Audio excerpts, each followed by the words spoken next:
ملکہ بلقیس جو آدھی جن اور آدھی انسان تھی، اس نے حضرت سلیمان علیہ السلام کی دعوت کو کیسے قبول کیا؟ معزز دوستو، تاریخ میں ایک ایسی ملکہ بھی گزری ہے جس کے بارے میں لوگ یہ کہتے تھے کہ وہ آدھی انسان اور آدھی جن تھی۔ ایک ایسی حکمران جس کے پاس بے پناہ دولت، طاقت اور شان و شوکت تھی، مگر اس کے بارے میں عجیب کہانیاں بھی مشہور تھیں۔ یہ کہانی ہے ملکہ بلقیس کی، جس کی سلطنت ملک سبا میں تھی اور جس کا تخت سونے اور قیمتی پتھروں سے سجا ہوا تھا۔ کہا جاتا ہے کہ اس کی ماں جنات میں سے تھی، اس لیے اسے غیر معمولی عقل اور خوبصورتی پائی جاتی تھی، اور اسی وجہ سے اس کے بارے میں طرح طرح کی باتیں پھیل چکی تھیں۔ یہ ساری کہانی ایک چھوٹے سے پرندے ہدہد سے شروع ہوتی ہے جو حضرت سلیمان علیہ السلام کی فوج میں شامل تھا۔ ایک دن وہ ملک سبا پہنچا اور اس نے دیکھا کہ ایک عورت اپنی قوم پر حکومت کر رہی ہے، اور وہ اور اس کی قوم اللہ کی بجائے سورج کو سجدہ کرتے ہیں۔ ہدہد نے فوراً واپس آ کر حضرت سلیمان علیہ السلام کو یہ خبر دی۔ اس پر حضرت سلیمان علیہ السلام نے ایک خط لکھا اور ہدہد کے ذریعے ملکہ بلقیس کے پاس بھیج دیا، جس میں انہیں اللہ کی طرف آنے کی دعوت دی گئی۔ جب ملکہ بلقیس نے وہ خط پڑھا تو وہ حیران رہ گئی۔ اس نے اپنے درباریوں کو بلایا اور مشورہ کیا۔ کچھ لوگوں نے جنگ کا مشورہ دیا، مگر ملکہ نے سمجھداری دکھائی اور پہلے ایک قیمتی تحفہ بھیجنے کا فیصلہ کیا تاکہ وہ حضرت سلیمان علیہ السلام کی نیت کو جان سکے۔ جب تحفہ پہنچا تو حضرت سلیمان علیہ السلام نے اسے قبول کرنے سے انکار کر دیا اور واضح پیغام دیا کہ اصل طاقت دولت نہیں بلکہ اللہ کی طرف سے ملنے والی طاقت ہے۔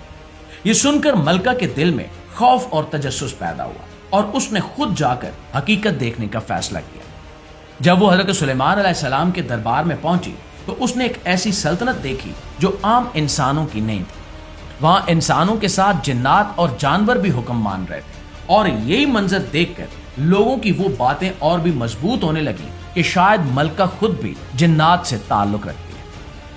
ناظرین گرامی، حضرت سلیمان علیہ السلام نے آصف بن برخیہ سے اس کا تخت پہلے ہی اپنے پاس منگوا لیا تھا اور اس کی شکل و صورت کو کچھ حد تک بدل دیا تھا۔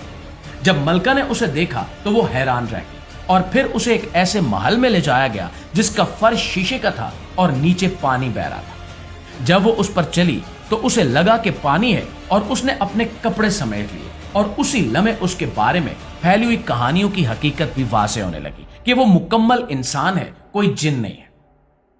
پھر حضرت سلیمان علیہ السلام نے اسے سمجھایا کہ سورج جسے وہ پوجتی ہے وہ بھی اللہ کی مخلوق ہے، اور اصل طاقت صرف اللہ کے پاس ہے۔ یہ بات اس کے دل میں اتر گئی اور ملکہ بلقیس فوراً اللہ رب العزت کی ذات پر ایمان لے آئی۔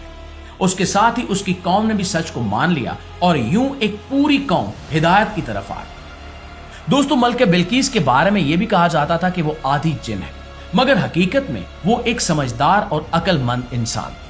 اس ساری کہانی کا مطلب یہ ہے کہ اصل کامیابی اس میں ہے کہ انسان سچ کو پہچانے اور اسے قبول کرے۔ غرور چاہے کتنا بھی بڑا ہو، وہ ایک لمحے میں ٹوٹ سکتا ہے، اور ہدایت کا راستہ ہمیشہ کھلا رہتا ہے۔ اللہ سے دعا ہے کہ وہ ہم سب کو سچ کو سمجھنے اور اس پر عمل کرنے کی توفیق عطا فرمائے۔ آمین ثم آمین۔